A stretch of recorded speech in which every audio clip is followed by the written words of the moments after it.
The expression, the blind leading the blind, both fall into the pit.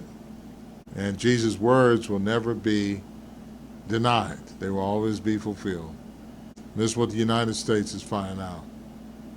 They had this man Trump for 4 years, 30,000 lies, 2 impeachments, many indictments.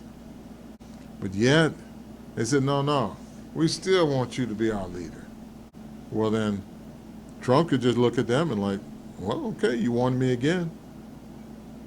That's your problem. I'm going to do what I'm going to do. I'm going to get this money or whatever I'm going to do. Don't blame me. You wanted me again. You knew who I was.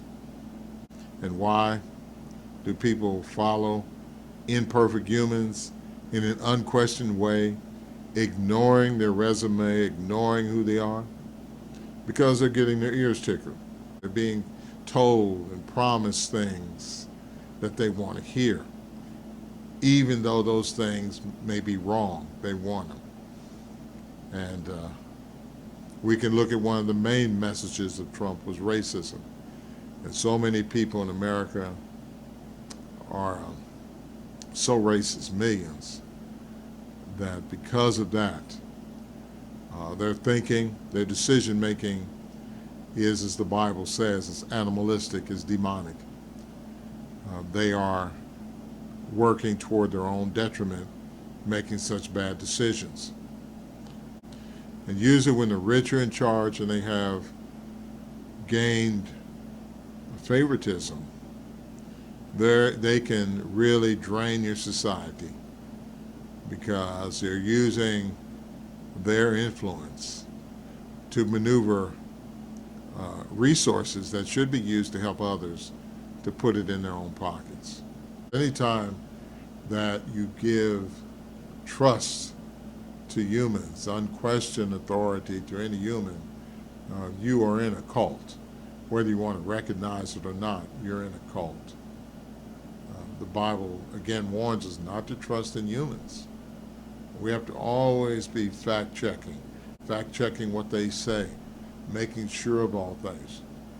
Once you trust and give unquestioned authority to imperfect humans, then it is back again that scenario of the blind leading the blind, and both will fall in the pit.